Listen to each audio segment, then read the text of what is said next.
अस्सलामु अलैकुम वरहमतुल्लाहि वबरकातुहू। आज हम बात कर रहे हैं what is eczema, skin disease eczema.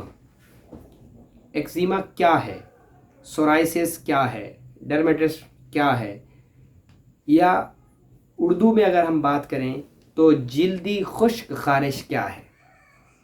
आपने आम तौर पे देखा होगा कि ख़ारिश बहुत तरह की होती है। स्किन एलर्जी जो होती है, स्किन डिजीज़ जो है वो बहुत सारी टाइप्स की हैं। आज की हम इस वीडियो में डिस्कस कर रहे हैं एक्जिमा को। एक्जिमा दरअसल खुश्क ख़ारिश है जिसको पंजाबी में दाद, चंबल और उर्दू में सोराइसिस, इंग्लिश में सोराइसिस भी कह देते हैं और उर्दू में खुश्क ख़ारिश भी कहते हैं।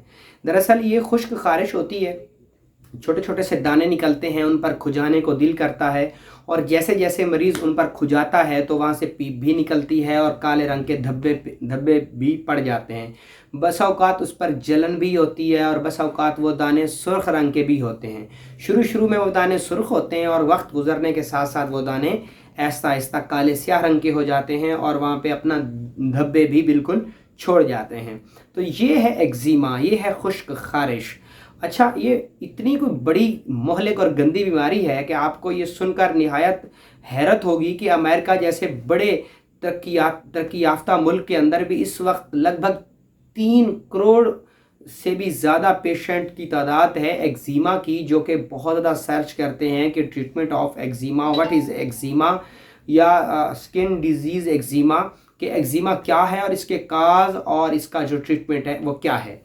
तो अब हमने एक्जिमा की जो है ना को डिस्कस कर लिया। अब हम इसकी सिम्टम की तरफ चलते हैं। इस जिस जगह पे एक्जिमा होता है, दरअसल ये बीमारी जो है ये बच्चों को ज़्यादा होती है बड़ों की निस्बत। वैसे तो बड़ों को भी होती है लेकिन बच्चों को ज़्यादा होती है और उस जगह पर ख़ारिश करने का दिल करता है। वहाँ पे आहिस्ता आहिस्ता सुर्ख रंग के दाने नमूदार होते हैं और उनसे पानी भी निकलता है और बस औक़ात उनसे मवाद भी निकलता है। आम तौर पे एक्जिमा में मवाद बहुत कम देखने को मिलता है और अमूमन 6 माह के छोटे बच्चों में ये मर्ज़ ज़्यादा होता है और जैसे जैसे वो बच्चा बड़ा होता जाता है तो ये बीमारी खुद ब खुद इम्यूनिटी के बिल्डअप होने से, इम्यूनिटी के बढ़ने से खुद ब खुद भी ये मर्ज़ ख़त्म हो जाता है। तो अब हम चलते हैं इसके ट्रीटमेंट की तरफ कि एक्जिमा का होम्योपैथी ट्रीटमेंट क्या है और कैसे हम एक्जिमा को दूर कर सकते हैं। ट्रीटमेंट से पहले यहाँ पे मैं कुछ काज ऑफ एक्जिमा डिस्कस करना चाहता हूँ आपसे कि एक्जिमा के काज क्या हैं। दरअसल एक्जिमा जो है वो जिल्द के अंदर जो एक ऑयल की ख़ास मिकदार होती है, जब उसकी कमी हो जाती है या खुराक की मुतवाज़न ग़िज़ा की कमी की वजह से भी एक्जिमा होता है। और आम तौर पे ये मर्ज़ जेनेटिक मर्ज़ भी हो सकता है कि वालिद को एक्जिमा था तो शायद हो सकता है कि उससे पैदा होने वाले बच्चे को भी एक्जिमा की शिकायत हों। तो अब हम चलते हैं होम्योपैथी ट्रीटमेंट की तरफ। अगर आपको एक्जिमा है और आप एक्जिमा से लड़ रहे हैं तो फिर आपको चाहिए कि आप सबसे पहले सुबह को सल्फ़र 200 की एक खुराक डेली बेस पर आप लें। मान लें हमारे पास सल्फ़र की एक शीशी है 200 की और हम उसको डायरेक्ट अपनी टंग पे, अपनी ज़ुबान पे एक कतरा डाल लें और उसके बाद हमने एक कम्बिनेशन बनाना है जिसको एक्जिमा कम्बिनेशन का नाम हमने दिया है और उसमें हमने जो होम्योपैथिक मेडिसिन डालनी है, पहली मेडिसिन है वो है ग्रेफाइट्स।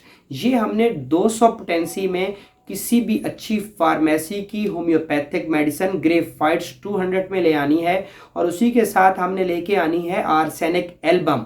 आर्सेनिक एल्बम भी हमने 200 पोटेंसी में लेके आनी है और उसी के साथ तीसरी जो मेडिसिन है वो मेडिसिन हमारी है सोराइनम 200।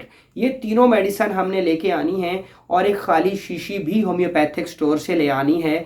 ये तीनों मेडिसिन हमने उसमें बराबर वज़न में 10-10 ml मिलानी है और मिलाने के बाद उसके अंदर ड्रॉपर लगाना है और उस पर ढकना लगा के तो उसको ऐसे रख के 10 झटके मारने हैं ताकि वो अच्छे से मिक्स हो जाए। और जब वो मिक्स हो जाए तो हमने इसके ऊपर अब लिखना है एक्जिमा कम्बिनेशन ड्रॉप्स। अब हमने ऐसे करना है कि सुबह सुबह हमने सल्फ़र 200 की एक डोज़ सुबह सुबह खाली पेट हमने अपनी ज़ुबान पे गिरा लेनी है और इसके 3 कतरे 1 चम्मच पानी में, ये जो हमने एक्जिमा कम्बिनेशन बनाया है इसके 3 से 5 कतरे 1 चम्मच पानी में सुबह, दोपहर, शाम और रात को सोते वक्त साफ़ पानी में डालकर इस्तेमाल करना है। इंशाअल्लाह अज़ीज़ इससे आप एक्जिमा से निजात हासिल कर सकेंगे।